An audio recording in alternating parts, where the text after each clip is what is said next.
သမီးရေ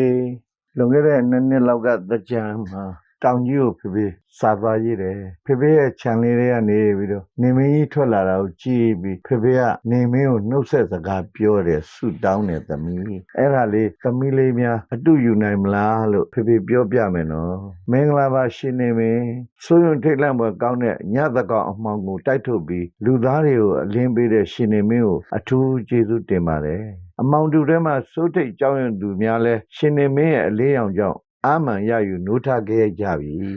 ရှင်နေမင်းအလဲအောက်တွင်လူတို့သည်တနေ့တာလုပ်ငန်းများကိုရှင်လန်းချမ်းမြေစွာလောက်ကင်နိုင်ခွင့်ရကြပြီအပဝံအပြည့်၍ဒုစရိုက်မျိုးစုံကျူးလွန်နေကြသူတွေရဲ့ရန်အန်ရတို့မှလည်းဖယ်ရှားပေးသဖြင့်ရှင်နေမင်း၏ကျေးဇူးကကြီးမားလှပါပေ၏ခလန်းလမ်းမှမြင်ရသောဘူတာဈေးလေးတွင်လည်းရှင်နေမင်း၏အလင်းပြပြမြင်နေရချိန်မှစ၍လှုပ်ရှားသွားလာရောင်းဝယ်နေကြပြီအချိန်ရှိတုန်းလေးရောင်းသူများကလည်းမိမိကုန်ပစ္စည်းရောင်းကုန်မြတ်စွန်းကြပါစေဝယ်သူတွေကလည်းမိမိလိုချင်သောပစ္စည်းလေးကိုတက်တာသောဈေးနှုန်းမြင့်စိတ်ချမ်းသာစွာဝယ်ယူသွားနိုင်ကြပါစေ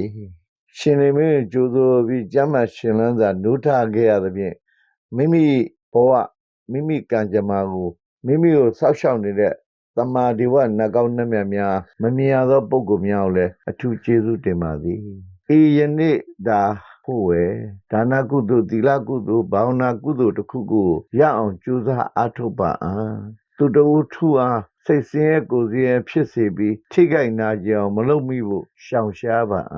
သူတစ်ပါးကိုလိမ်လည်ပြောဆိုပြီးမိမိကိုယ်ကျိုးစီးပွားတိုးပွားအောင်ပြုလုပ်ခြင်းမှရှောင်ခြင်းပါ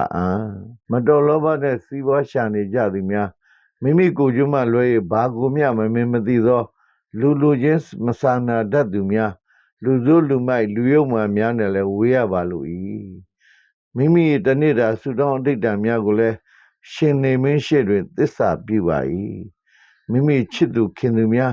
စာဖတ်ပိဋကများအားလုံးကိုယ်ကြမှာခြင်းစိတ်ချမ်းသာခြင်းတို့နဲ့ပြည့်စုံကြပါစေကြောင်းဆုမွန်ကောင်းတောင်းမေတ္တာပို့သအပ်ပါတယ်ရှင်နေမင်းကိုနှုတ်ဆက်ပြီးဖေဖေဆုတောင်းစကားလေးပေါ့သမီးရဲ့